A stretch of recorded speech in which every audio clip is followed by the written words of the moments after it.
Hello everyone. So today we will discuss the economic survey of 2026 जो कि हम सबको पता है that for UPSC upcoming exams it is very important document and this document is one of the major highlights of our economics preparation as well as for the overall preparation of our UPSC journey in prelims as well as mains.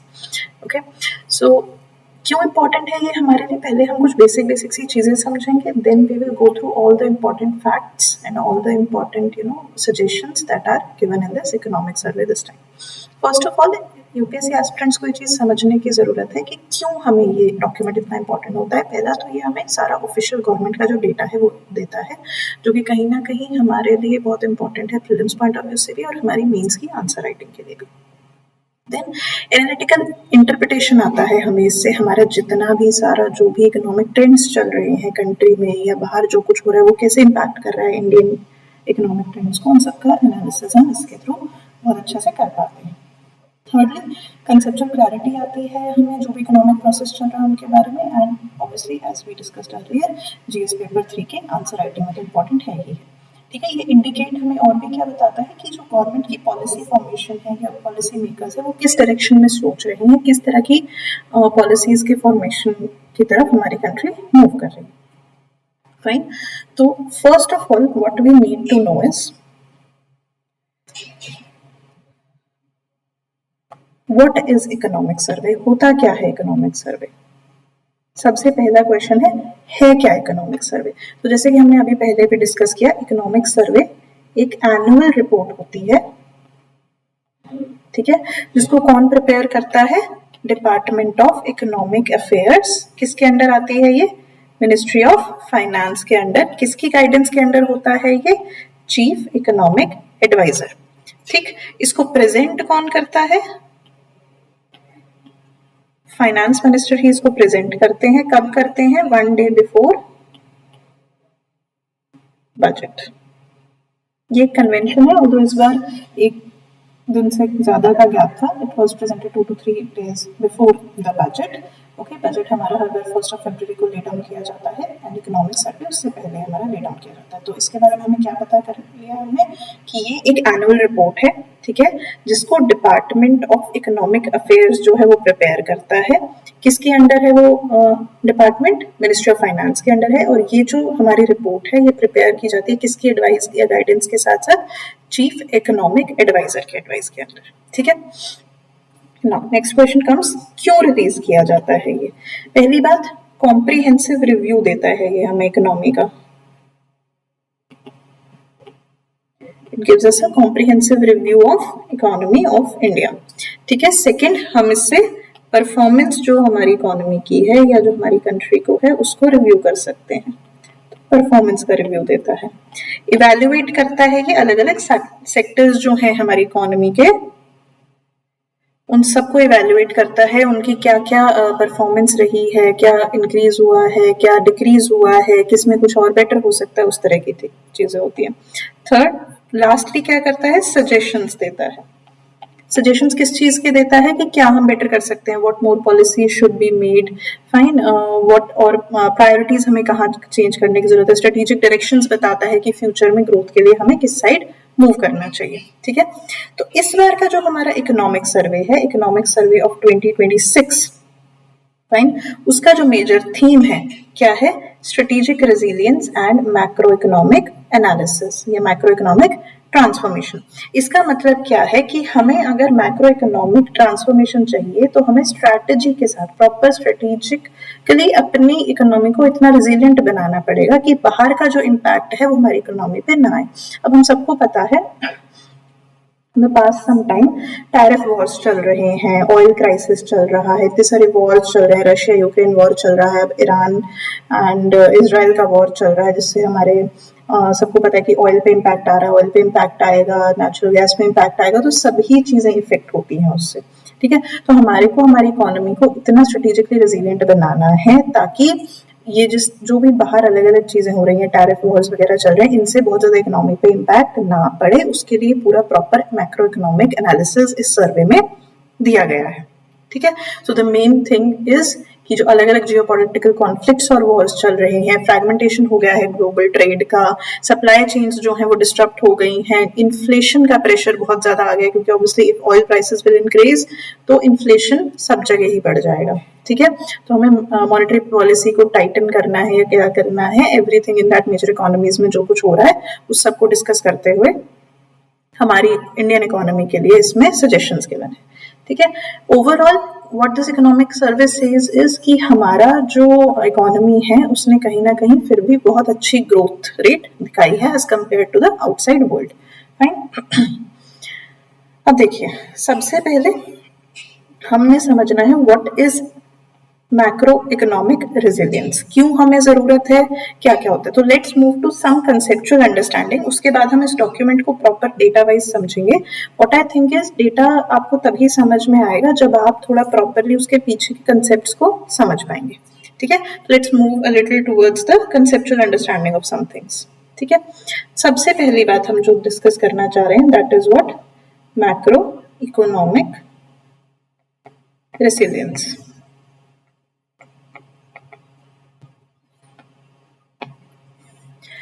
अब देखिए, macro economic resilience क्या होती है कि कोई भी economic shocks अगर हमारी इकोनॉमी को लगते हैं तो हमारी इकोनॉमी में कितनी स्ट्रेंथ है उन शॉक्स को झेलने की। शॉक्स के बारे में हमने बात करी हुई, जैसे एक्सटर्नल शॉक्स, हमारे फाइनेंशियल क्राइसिस आने की पॉसिबिलिटी है ग्लोबली, ऑयल प्राइसेस ऊपर नीचे होने की पॉसिबिलिटी जिसकी वजह से हमारे इन्फ्लेशन बढ़ेगा, पेंडेमिक आया था तब हमारे that was a shock, geopolitical conflicts जो बढ़ती जा रही हैं that is a shock, trade का जो डिस्ट्रप्शन हो रहा है दैट इज अ शॉक। तो इस तरह की जो चीजें हैं उन सबको झेलने की कितनी कैपेसिटी है हमारी इकोनॉमी में, that is what macro economic resilience. Resilient कब मानी जाती है कोई भी इकोनॉमी, तब मानी जाती है जब हम एक स्टेबल ग्रोथ को मेंटेन कर सकें। ये सारे शॉक्स आने के बाद भी अगर हम एक स्टेबल ग्रोथ पैटर्न को मेंटेन कर पा रहे हैं that is said to be a macro economically resilient economy, ठीक है। हम इन्फ्लेशन को कंट्रोल कर सकते हो, ठीक है, हमारे पास फाइनेंशियल स्टेबिलिटी हो,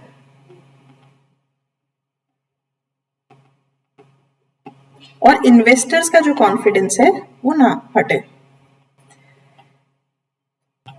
इन्वेस्टर कॉन्फिडेंस का मतलब क्या है, चाहे हमारे डोमेस्टिक इन्वेस्टर्स हो चाहे हमारे फॉरेन इन्वेस्टर्स हो, अगर उनका कॉन्फिडेंस इकोनॉमी में से हट जाएगा तो वो पैसे को पुल आउट कर लेंगे। पैसे को पुल आउट करने से वो भी एक शॉक का फैक्टर बन जाएगा इकोनॉमी के लिए, उससे हमारी और ज्यादा ग्रोथ पे इम्पैक्ट पड़ेगा, डाउनवर्ड टर्न ले लेंगी चीजें। तो इन्वेस्टर कॉन्फिडेंस हम कब बना सकते हैं, जब हमारे रेगुलेटरी पॉलिसीज इतनी अच्छी हो कि बाहर से जो भी हमारे को शॉक्स आ रहे हैं इकोनॉमी पे ग्लोबल लेवल पे, उनकी वजह से हमारी डोमेस्टिक इकोनॉमी पे बहुत ज्यादा इम्पैक्ट ना पड़े, ठीक है। तो हम हमारी रेजिलियंस किन किन चीजों में दिख रही है according to this economic survey, resilience हमारी दिख रही है इन द फॉलोइंग थिंग्स। हमने क्या क्या करा है, हमारे पास स्ट्रॉन्ग जीडीपी का ग्रोथ है, ठीक है, हमारी इन्फ्लेशन जो है दैट इज लो, हमारी फिस्कल हेल्थ जो है वो अच्छी है, ठीक है, that is improving, fine. And also हमारा जो फाइनेंशियल सेक्टर है दैट इज स्टेबल, और हमारे पास फॉरेक्स भी जो है वो स्ट्रॉन्ग है, फॉरेन एक्सचेंज रिजर्व जो होते हैं दैट इज स्ट्रॉन्ग। तो ये सब हमें किसने बोला है, इकोनॉमिक सर्वे ने बोला है that these all things are good with the economy, जिसकी वजह से which shows what resilience of the economy, ठीक है। अब देखो ग्रोथ ट्रेजेक्टरी क्या बता रही है इकोनॉमिक सर्वे के अकॉर्डिंग, अब आ जाइए इस पे। हमारी ग्रोथ ट्रेजेक्टरी जो है इस साल की, व्हाट इज इट सेइंग कि एस्टिमेटेड ग्रोथ ट्रेजेक्टरी हमारी 7.4 है, अप्रोक्सीमेट 7% का, ठीक है। इफ वी से कि भाई जो रियल ग्रोथ फाइनेंशियल 26 है एस्टिमेशन उसका कहाँ है, 7.4 के अराउंड है, और लॉन्ग टर्म पोटेंशियल हमारा 7 के अराउंड स्टिक करने का है, ठीक है। तो इससे हमारा क्या है, globally one of the fastest growing economies हम इससे बन जाते हैं।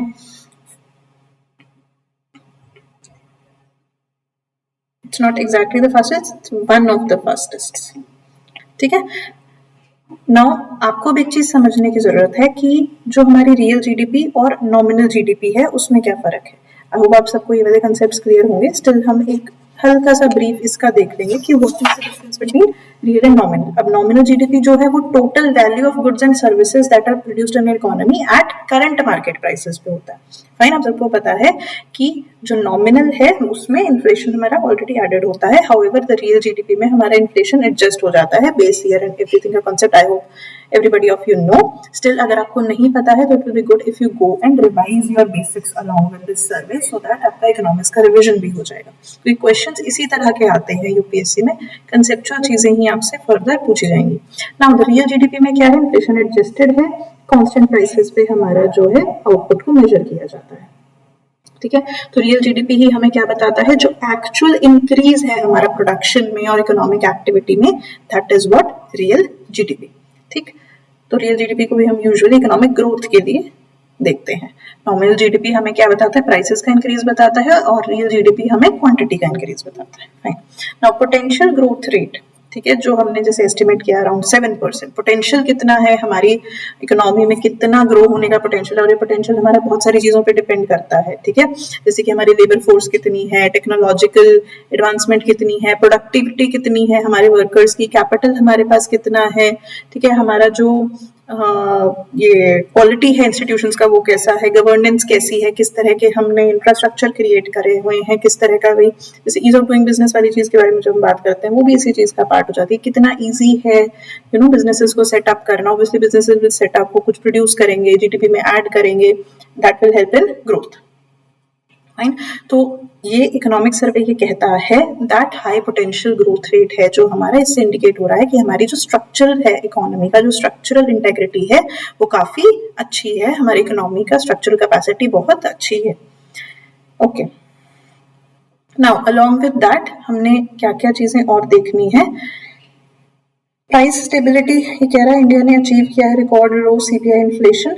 ठीक है, तो हमारा जो इन्फ्लेशन है दैट इज इन कंट्रोल, हम ये ऑलरेडी चीज देख चुके हैं। फिस्कल कंसोलिडेशन, हमारे रेवेन्यू रिसीट्स जो हैं वो विद टाइम इंक्रीज हुए हैं, while the general government to debt ratio भी जो है, डेट टू जीडीपी रेशियो जो है हमारा वो कम हो गया है। गवर्नमेंट ने ऑब्वियसली डेट ले रखे होते हैं बाहर से, ठीक है, तो जो डेट है एज कम्पेयर टू जीडीपी जो हम रेशियो निकालते हैं, जिससे हमें पता लगता है कि भाई हमारी कंट्री के पास एक्चुअली कितना पैसा है जिसपे उसको इंटरेस्ट नहीं देना है, तो वो रेशियो हमारा इंक्रीज हो रहा है, विच इज गुड।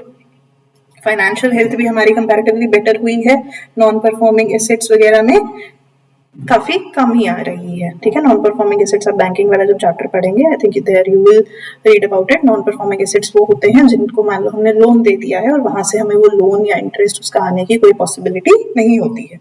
ठीक है, देन फॉरेन एक्सचेंज के जो हमारे रिजर्व्स हैं वो बढ़ गए हैं, हमने देखा हमारा फॉरेक्स स्ट्रॉन्ग हो गया है। स्ट्रेटेजिक शिफ्ट हमारा हो रहा है, हमने डिसिप्लिन स्वदेशी फ्रेमवर्क के बारे में वी विल बी टॉकिंग। अब देखो, अब इस ग्रोथ को कौन ड्राइव कर रहा है, कैसे हो रही है इतनी सारी ग्रोथ। अकॉर्डिंग टू सर्वे, हमें सर्वे क्या कहता है, हमारा जो स्ट्रॉन्ग डोमेस्टिक डिमांड है ना, जो डोमेस्टिक डिमांड इंक्रीज हो रही है विद टाइम, उसकी वजह से हमारी ये ग्रोथ बढ़ रही है। अब देखो, कभी भी ग्रोथ कब होती है, ग्रोथ कब होगी, जब हमारी प्रोडक्शन होगी। ठीक है, प्रोडक्शन होगी और उसकी फिर वैल्यू जो है वो हमारी ऐड हो जाएगी हमारी जीडीपी में। प्रोडक्शन कब होती है, जब डिमांड होती है। ठीक है, तो मेन चीज क्या है, पहले हमें डिमांड बढ़ानी पड़ेगी। तो जो हमारी डोमेस्टिक डिमांड है वो काफी इंक्रीज हुई है, जिसकी वजह से हमारा ग्रोथ भी इंक्रीज हो रहा है। ठीक है, इसको हम क्या बोल सकते हैं कि प्राइवेट फाइनल कंजम्पशन एक्सपेंडिचर। ठीक है, प्राइवेट फाइनल कंजम्पशन एक्सपेंडिचर जो है, यानी कि जो प्राइवेट सेक्टर जो है, ये हाउस होल्ड जो है, ये लोग जो फाइनल कंज्यूम कर रहे हैं गुड्स को, उस पर जो एक्सपेंस कर रहे हैं कंजम्पशन गुड्स पे, वो बढ़ गया है with time. With time it has now reached around 61.5% of GDP, which is one of the highest in a very long time. ठीक है, सिंस 2012 के बाद से अब सबसे हाईएस्ट है ये हमारा रिकॉर्ड। फाइन, होता क्या है ये, किस किस चीज को इंक्लूड किया जाता है इसमें, हमारा फूड, हमारा clothing, housing, health care, education, transport, consumer goods जितने भी हैं, all of these are included in PFCE. अब पीएफसीई इंडिकेट क्या करता है, इकोनॉमिक ग्रोथ जो है वो डोमेस्टिक कंजम्पशन से बढ़ रही है, जबकि एक्सटर्नल डिमांड से नहीं। एक्सटर्नल डिमांड इज समथिंग जब हम एक्सपोर्ट्स कर रहे हो बहुत ज्यादा और फिर वो चीज हमारे ग्रोथ को ड्राइव कर रही हो। But what we can see in this economic survey is कि अभी जो हमारी ग्रोथ है वो मैक्सिमम किससे ड्रिवन है, हमारे PFCE से, that is private final consumption expenditure. मतलब हमारी डिमांड, डोमेस्टिक डिमांड जो है वो ही बढ़ती जा रही है। ठीक है, ओके। क्यों हो रहा है ऐसा? क्योंकि ग्लोबल मार्केट्स तो बहुत वॉलेटाइल हैं इस टाइम पे। हम पहले ही देख चुके हैं कि कैसे कैसे हमें ग्लोबल शॉक्स जो हैं उससे हमें अपनी इकोनॉमी को बचाना है। तो शॉक में तो क्या है कि डिमांड सप्लाई जो है या जो कुछ है वो बहुत ज्यादा ऊपर नीचे होता रहेगा। ठीक है, तो उसमें कुछ कांस्टेंट नहीं है, बट हमारी जो डोमेस्टिक डिमांड है वो बढ़ रही है, इसलिए हमारी इकोनॉमी ओवरऑल ग्रो कर पा रही है। ठीक है, नाउ इन्फ्लेशन देखा हमने कि हमारा इन्फ्लेशन जो है दैट इज वेरी लेस। ठीक है, 1.7 ही है। तो इससे हमें क्या पता लग रहा है कि इकोनॉमिक सर्वे ने ये हमें एक रिमार्केबल अचीवमेंट बताई है कि हम अपने इन्फ्लेशन को काफी हद तक कंट्रोल कर पाए हैं। नहीं तो हमारा वो था ना 4+-2 का हम जो बेस लेके चलते हैं, 1.7 इज वेरी गुड नंबर। ठीक है, CPI इन्फ्लेशन, इससे हमें क्या पता लग रहा है कि हमें CPI इन्फ्लेशन देखना है। पहली बात तो क्या होती है, WPI इन्फ्लेशन क्या होती है, बेस ईयर्स क्या है, कौन में रिलीज करता है, कितने कितने टाइम में रिलीज करी जाती है, क्या क्या चीजें इनमें इंक्लूडेड होती हैं। You should know all of this about these inflation indices. Okay, now consumer price index जो था उसके बारे में ये सारी जब आप चीजें देख रहे हैं, ऑल्सो ये भी देखना कि कौन सी इंडिसेस में कौन कौन सी चीजें एडेड होती हैं। ठीक है, और RBI जो है वो CPI इन्फ्लेशन को ही एज प्राइमरी मेजर लेके चलता है, तभी हमने इसमें CPI इन्फ्लेशन की ही बात करी है। होलसेल वाले को प्राइमरी नहीं लिया जाता है। ठीक, अब लो इन्फ्लेशन से हमें क्या पता लगता है? लो इन्फ्लेशन से हमें क्या पता लग रहा है कि ऑब्वियसली जब इन्फ्लेशन कम है मतलब महंगाई कम है, महंगाई कम है तो जितने भी पुअर हाउस होल्ड होंगे या नॉर्मली जितने भी हाउस होल्ड होंगे उन सबकी जो परचेजिंग पावर है उसको हम प्रोटेक्ट कर रहे हैं। अब जहां 10 रुपए से हम जो चीज खरीद सकते थे, अगर इन्फ्लेशन बढ़ जाएगी तो 10 रुपए में हम उतनी चीज नहीं खरीद पाएंगे, राइट? उससे कम चीज खरीद पाएंगे जब महंगाई बढ़ जाएगी। तो इससे हम क्या कर रहे हैं, उनकी जो परचेजिंग पावर है उसको हम प्रोटेक्ट कर रहे हैं। ठीक है, सेकेंडली इकोनॉमी में जो अनसर्टेनिटी होती है, जितना जितना हमारी इन्फ्लेशन बढ़ती जाएगी उतनी इकोनॉमी में अनसर्टेनिटी आती जाएगी। कभी भी प्राइसेस बढ़ जाएंगे, किसी भी चीज की कमी हो जाएगी, डिमांड कम हो जाएगी, किसी चीज की डिमांड कम होगी तो जो चीजें बनी हुई हैं उनकी सप्लाई में दिक्कत आएगी। All of this creates a very wrong effect, right? Catastrophic effect आता है जितनी ज्यादा इन्फ्लेशन बढ़ती जाती है उससे। ठीक है, लोगों में भुखमरी बढ़ती जाएगी इन्फ्लेशन बढ़ने से। ठीक है, and all of this will again create a vicious cycle of poverty and deprivation। ठीक, थर्ड क्या है, हमारे लोअर इंटरेस्ट रेट्स हम इससे मेंटेन कर पा रहे हैं। इन्फ्लेशन कम है तो it allows central bank, lower interest rates होंगे, लोग लोन ज्यादा लेंगे, फिर इन्वेस्टमेंट ज्यादा होंगी, उससे हमारी और ज्यादा ग्रोथ जो है वो होगी। ठीक, इससे हमारी ओवरऑल इकोनॉमी जो है वो उसमें स्टेबिलिटी बनी रहती है। Okay, then our revenue receipts जो है वो 9.2% ऑफ GDP हो गए हैं, जैसे हमने डिस्कस किया था। इससे हमें क्या पता लग रहा है कि जो सेंट्रल गवर्नमेंट है उसकी रेवेन्यू रिसीट्स 9.2% हो गई GDP की। Now what it means is कि टैक्स कलेक्शन जो है वो इम्प्रूव हो गया है, कंप्लायंस जो है वो बढ़ गया है। मतलब क्या हुआ कि लोग बेटर हमारे रूल्स को फॉलो कर रहे हैं। एनी हाउ पीछे से from the time of demonetisation, उस टाइम से ही गवर्नमेंट कोशिश कर रही है बार बार अपना टैक्स बेस को इंक्रीज करने की। चाहे आप टैक्स की सीलिंग्स बढ़ाते जा रहे हो, but they want is tax का बेस इंक्रीज हो, ताकि ज्यादा से ज्यादा लोग फॉर्मल इकोनॉमिक सिस्टम में ऐड हो और टैक्स पेइंग लोगों का नंबर बढ़े। उससे अपने आप ही हमारा रेवेन्यू कलेक्शन बढ़ जाएगा, बेशक ये हर साल टैक्स स्लैब्स को बढ़ाते जा रहे हैं। ठीक है, okay, then another thing what they have talked about is okay हाँ, 7.1 हो गया है हमारा डेट टू GDP रेशो। ठीक है भाई, जो हमने पहले भी बात करी, ये डिक्लाइन हो गया है। ठीक है, जो कि बहुत अच्छी बात है। सिंस 2020 से हमारा डिक्लाइनिंग स्टेज पे है हमारा debt to GDP ratio, which tells कि हमारा जो भी पॉलिसीज हैं they are performing good. Okay, अब देखो फिस्कल कंसोलिडेशन का मतलब क्या है, जैसे हमने इस बारे में बात करी ना कि फिस्कल कंसोलिडेशन करना चाह रही है गवर्नमेंट, अपना टैक्स बेस जो है उसको बढ़ाना चाह रही है। इसका मतलब होता है पब्लिक के डेट को कंट्रोल करना। ठीक है, पब्लिक के डेट को कंट्रोल करने से मतलब क्या होता है यहाँ पे कि पहली बात तो गवर्नमेंट का रेवेन्यू बढ़ेगा जब जैसे जैसे फिस्कल कंसोलिडेशन बढ़ेगा। ठीक है, सेकेंडरी टैक्स की कंप्लायंस इंक्रीज होगा, ऑब्वियसली लोग ज्यादा फॉर्मल इकोनॉमिक उसमें आएंगे, लूप में आएंगे, they will start paying taxes. Secondary government के एक्सपेंडिचर को रैशनलाइज किया जा सकेगा। गवर्नमेंट को एक्सपेंडिचर तो करना है लेकिन उसके पास उतना टैक्स बेस अगर नहीं है तो उसको दिक्कत होगी, फाइन। बट अगर टैक्स पेइंग का नंबर बढ़ जाता है, लोग ज्यादा टैक्सेस दे पा रहे हैं, तो हम उनकी सर्विसेज को बेटर रैशनलाइज कर पाएंगे। इनसफिशिएंट सब्सिडीज देने का कोई मतलब नहीं रह जाएगा। ऑब्वियसली सब्सिडीज देने के लिए भी ITR वगैरह का, इनकम वगैरह का जैसे हमारा जो कुछ भी रिक्वायरमेंट होती है that will be better fulfilled. ठीक है, फिस्कल कंसोलिडेशन और क्यों इंपॉर्टेंट है, ताकि अगर फिस्कल डेफिसिट्स बढ़ते जाएंगे, मतलब फिस्कल डेफिसिट बढ़ना मीन्स आपका एक्सपेंडिचर आपके रेवेन्यू से अगर ज्यादा होगा तो आपका फिस्कल डेफिसिट बन जाएगा। ठीक है, हमें पता है ना बात, अगर गवर्नमेंट जितना स्पेंड कर रही है उससे कम उसकी अर्निंग है तो फिस्कल डेफिसिट बढ़ेगा। अगर फिस्कल डेफिसिट बढ़ेगा तो ऑब्वियसली इन्फ्लेशन बढ़ेगा, प्राइसेस हो जाएंगी हाई, इंटरेस्ट रेट्स हाई हो जाएंगे जिसकी वजह से, और माइक्रो इकोनॉमिक इंस्टेबिलिटी आ जाएगी। इसी का ऑपोजिट हम ऑलरेडी डिस्कस कर चुके हैं कि हमारा इन्फ्लेशन कम है तो उससे क्या क्या हमें बेनिफिट मिल रहे हैं। ठीक है, टैक्स बेस हमारा बढ़ गया है। टैक्स बेस के बारे में अगर आपसे कोई बात करे तो our tax base has almost reached how much? If anybody knows, it has reached 9.2 CR in the financial year of 25. This is our what? Tax base. ठीक है, और पहले जबकि फाइनेंशियल ईयर 22 में हमारा कितना था, इट वाज जस्ट 6.9 CR। ठीक है, तो it is a very good achievement on our part, not on our part actually, on the part of the government। ठीक है, ओके, अब देखो कैपिटल एक्सपेंडिचर के बारे में हम थोड़ा सा बात कर लेते हैं। कैपिटल एक्सपेंडिचर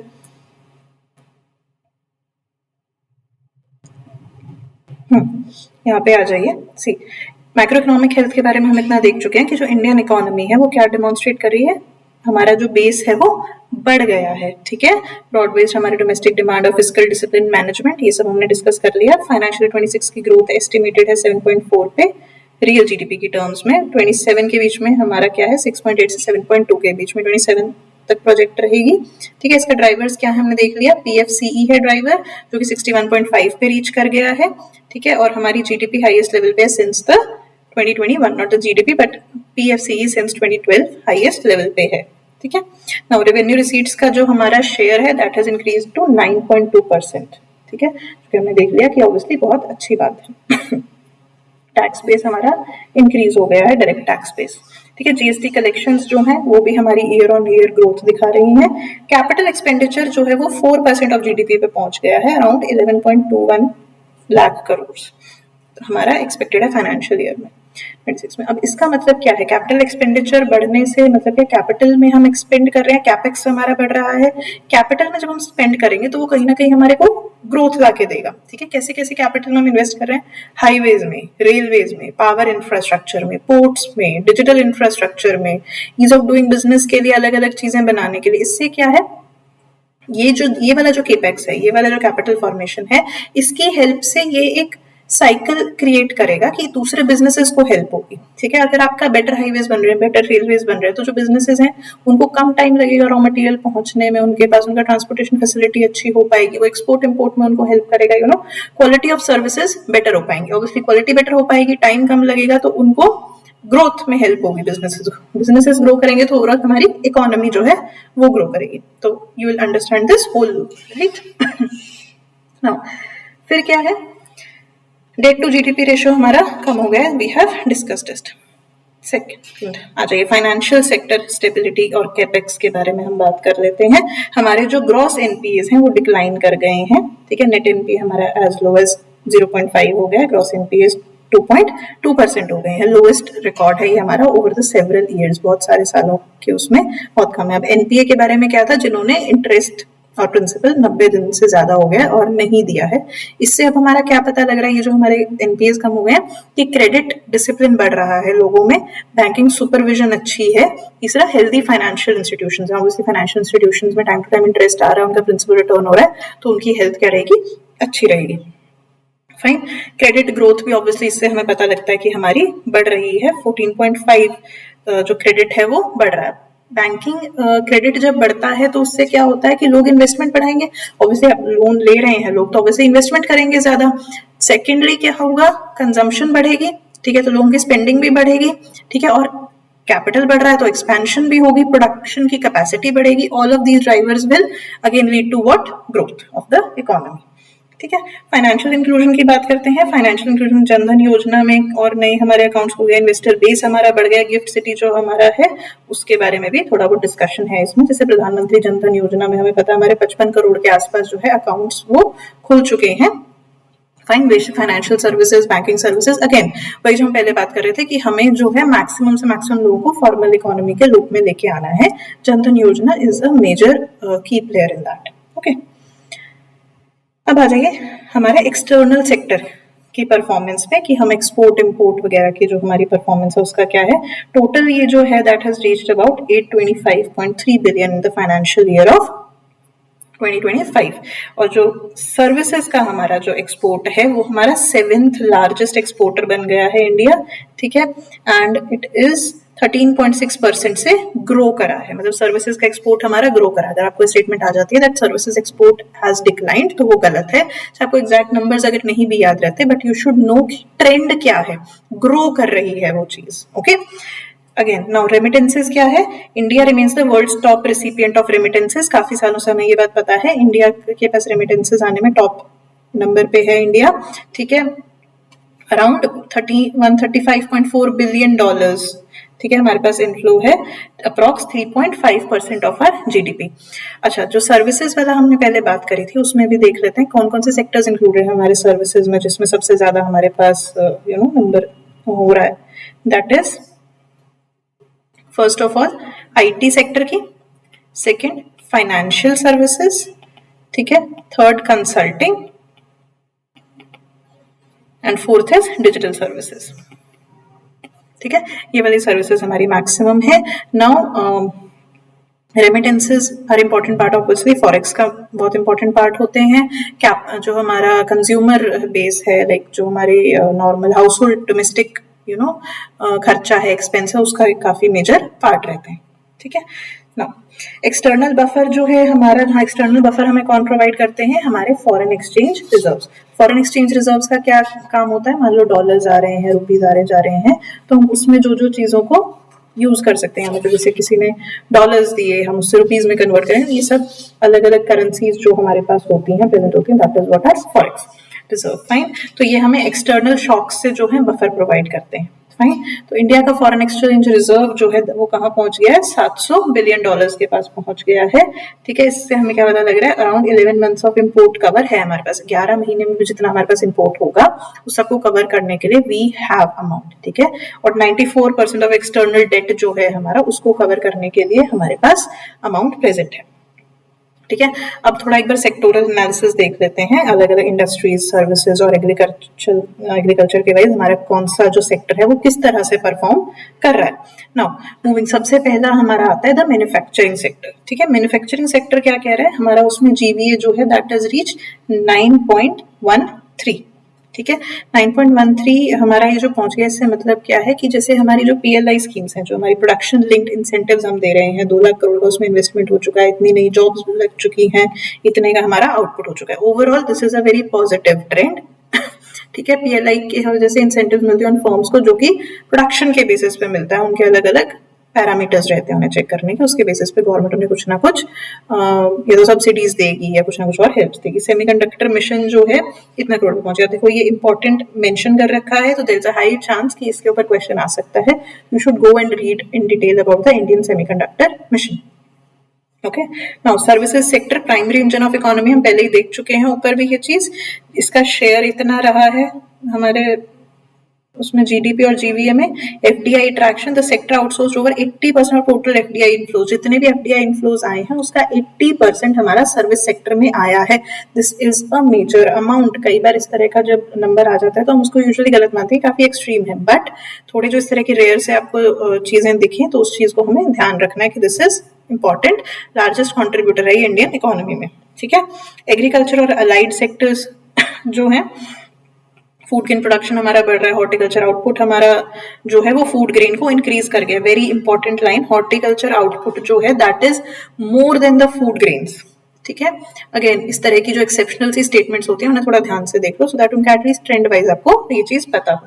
अब एलाइड ग्रोथ में हम क्या देख सकते हैं, फिश प्रोडक्शन जो है हमारा 140% से भी ज्यादा इंक्रीज कर चुका है. रूरल इनकम को बढ़ाने में हेल्प करते हैं ये जो है हमारी. ठीक है, डिपेंडेंस जो है ट्रेडिशनल फार्मिंग मेथड्स पे, ट्रेडिशनल फार्मिंग के जो वेज है उन पे हमारी डिपेंडेंस को कम करते हैं. ठीक है, which is actually very good for the agriculture sector of our country. Okay, then PM Kisan, e नाम, ये हमेशा ही न्यूज में रहते हैं. Anyhow these are very important for your prelims also. के बारे में थोड़ा बहुत वैसे भी देखते ही होंगे आई थिंक आप लोग, but just go and have a look overall on these.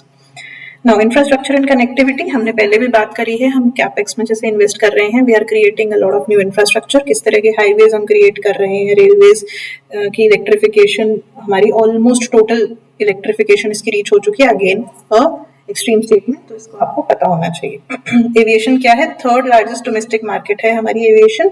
ठीक है, एयरपोर्ट्स का काउंट भी बहुत ज्यादा नंबर में बढ़ चुका है. ठीक है, energy sector reforms led to discoms achieve positive profit आ गया है फॉर द फर्स्ट टाइम.